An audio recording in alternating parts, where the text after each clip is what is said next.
हेतु रहित जग जुग उपकार, हेतु रहित जग जुग उपकार।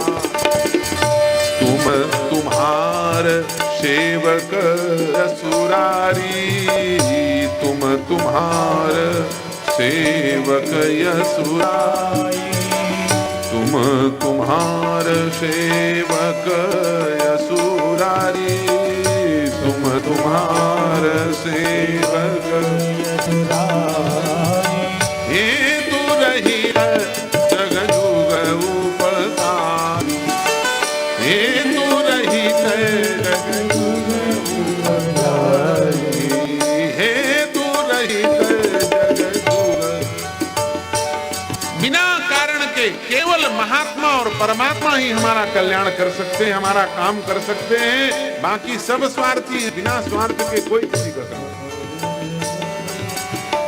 ये कथा ही श्रीमद् भागवत के महत्व की चर्चा ही यहीं से शुरू हो रही है। बाकी लोग क्यों हमारा संग नहीं देते? कारण क्या है? बोला गया कारण ये है, सच्चिदानंद रूपाय विश्वोत्पत्त्यादि हेतवे तापत्रय विनाशाय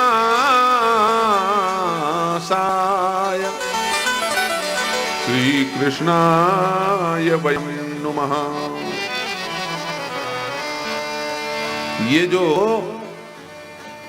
स्कंद पुराणोक्त श्रीमद् भागवत महात्मा का प्रथम श्लोक है, जिसमें भगवान को प्रणाम किया गया, बहुत महत्वपूर्ण है।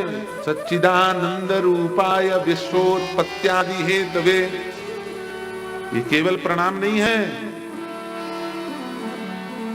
ये तत्व ज्ञान को प्रतिपादित करने वाला श्लोक है।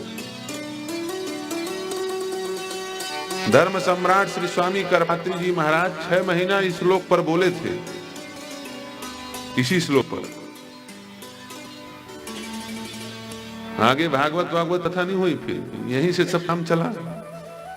इसी एक श्लोक की अर्धावली बोले थे, वो भी पूरा नहीं बोल पाए। तापत्रय विनाशाय श्री कृष्णाय वयं नुमः, यहां तक पहुंच गई की। सच्चिदानंद रूपाय विश्वोत्पत्त्यादि हेतवे, बस इसी को बोले।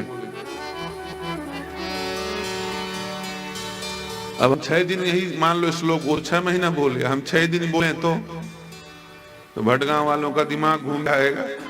बोले महाराज इस श्लोक से आगे बढ़ ही नहीं रहे, इस श्लोक से उस श्लोक जा ही नहीं रहे। ये आप लोग भी बोलोगे कि नहीं बोलोगे? वास्तव में ये सप्ताह क्रम की जो कथा है ना, 7 दिनों में जो सुनाने वाली कथा है, ये उन लोगों के लिए है जो मेडल चाहते हैं कि हाँ हमने भागवत सुन लिया, हमारे सिर लग जाए, इधर मेडल मिल जाए, भारत रत्न का अवार्ड मिल जाए, पद्म विभूषण मिल जाए, तो कुछ भी राज्य का कोई विशेष अलंकार हमको मिल जाए, ये वाला श्री श्री 1008 श्री अनंत श्री, ये लोग लगाते हैं ना। बोले हमको कुछ न कुछ उपाधि मिल जाए, उन लोगों के लिए है, 7 दिन के लिए भागवत की कथा। भाई हम पार्षद भी बन जाएं, हम सरपंच भी बन जाएं, हम उसके बाद जो है जनपद अध्यक्ष भी बन जाएं, जिला अध्यक्ष भी बन जाएं, विधायक भी बन जाएं, संसद भी बन जाएं, सीएम भी बन जाएं, पीएम भी बन जाएं, कोई पद ऐसा ना हो जो हमें न मिले, सारे पद हमको मिल जाएं। ऐसे में लगे रहते हैं जो उपाधि चाहते हैं, उनके लिए 7 दिन की कथा। या फिर उनके लिए है जो सर्वथा म्रियमाण है, मरने वाले हैं, अब उनका कोई ठिकाना नहीं, तो 60 कट में घुमा फिरा कि उनको 7 दिन सुना दो। लेकिन ये बात भी हजम नहीं हो रही है, जो मरने वाला है उसे भागवत सुनाओगे तो क्या गारंटी वो 7 दिन जिए न जिए।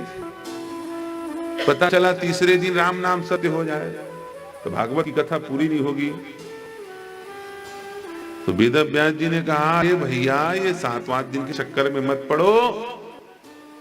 यदि कोई आर्त हो करके आर्त जिज्ञासु होकर के, आर्त संन्यास ग्रहण करके यह विचार कर ले कि मुझे अभी इसी क्षण अपना कल्याण करना है, तो न भागवत के 7 दिन कथा सुनी है, न 18,000 श्लोक सुनने हैं, न 335 अध्याय सुनने हैं।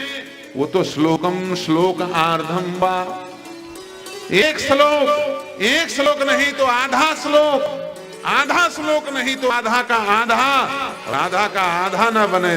भागवत का नाम ले ले, अब भागवत का नाम न ले पावे, आधा का आधा श्लोक न पढ़ पावे, तो भाई कोई बात नहीं, आधा का आधा नहीं पढ़ पा रहा है, राधा तो जरूर बोल पाएगा। राधा बोल दे, उतने में कल्याण हो जाएगा। केवल राधा बोल दो, काम बन गया। राधा, वृंदावन में रिक्शा वाले बोलते हैं राधे राधे राधे, लोग समझ जाते हैं क्या बोल रहा है। आप लोग सोचो कि भगवान का नाम ले रहे हैं, वो भगवान का नाम नहीं ले रहे, राधा रानी का नाम नहीं ले रहे। उनके कहने का अर्थ होता है, बोल तो राधा रानी का नाम है, लेकिन उद्देश्य होता है राह दे राह दे राह दे, किनारा हो जा, किनारे हो जा, हमको रास्ते से निकलना है। तो जिसके नाम को लेने से संसार में राह मिल जाता हो, बताओ भैया, भगवान के यहां जाओगे तो क्या यमराज रास्ता नहीं देगा? एक बार राधे बोलोगे तो यमराज भी राह देके किनारे खड़े हो जाएंगे और बोलेंगे जाओ सीधे 4 लेन खुला हुआ है एक्सप्रेसवे, डायरेक्ट भगवान के यहां चले जाओ, आने जाने का झंझट खत्म। यत गत्वा न निवर्तन्ते तद्धामं परमं मम, जाओ भैया, लौटना नहीं है। वो भी हाथ जोड़ के खड़े हो जाते। कितनी सरल मुक्ति है बताओ कलयुग में हम लोगों की। नाम मात्र से कल्याण हो जाए। भागवत भागवत श्रीमद् भागवत श्रीमद् भागवत, ये नाम लेते रहो, इन्हीं से कल्याण हो जाएगा। भागवत माने क्या होता है? श्रीमद् भागवत महापुराण इसका नाम है। भागवत माने एक होता है भगवत, एक होता है भागवत। आपको ऐसे समझ में नहीं आएगी बात। अच्छा, महापुराण को श्रीमद् भागवत महापुराण कहते हो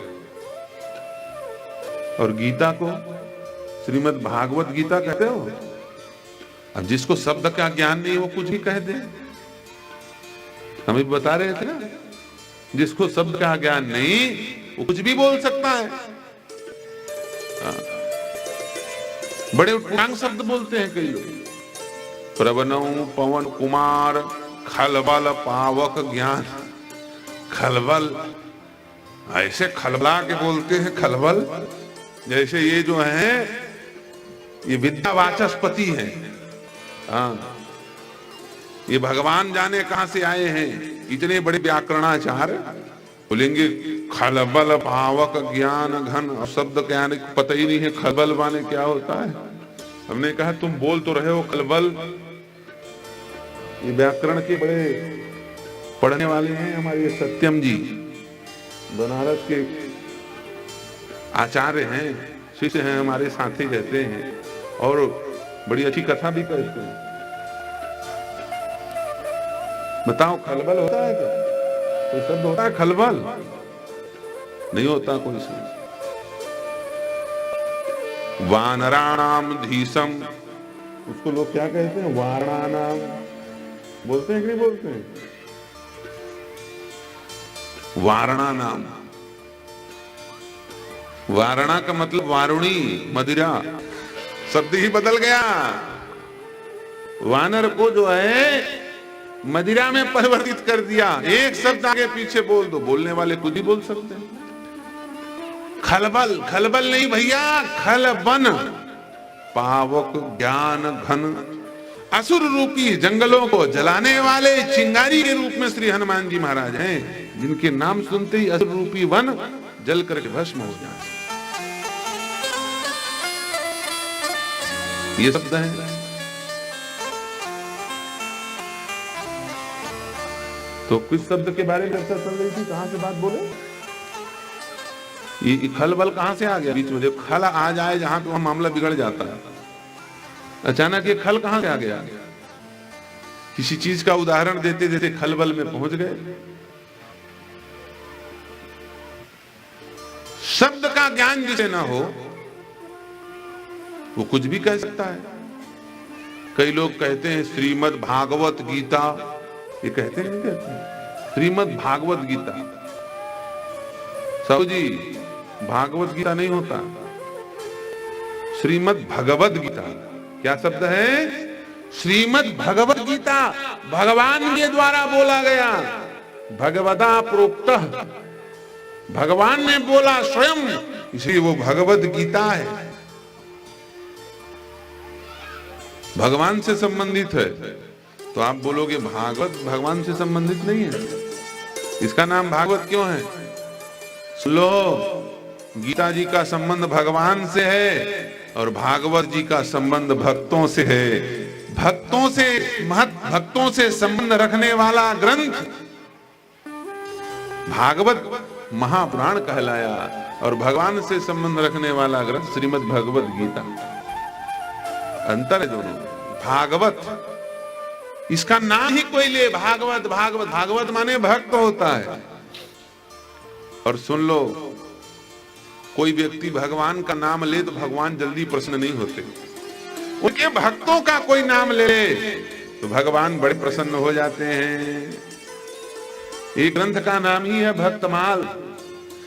सारा संसार भगवान की कथा सुनता है और भगवान से पूछा गया, बोले प्रभु आप किसकी कथा सुनते हैं? भगवान कहते हैं मैं भक्तों की कथा सुनता हूं।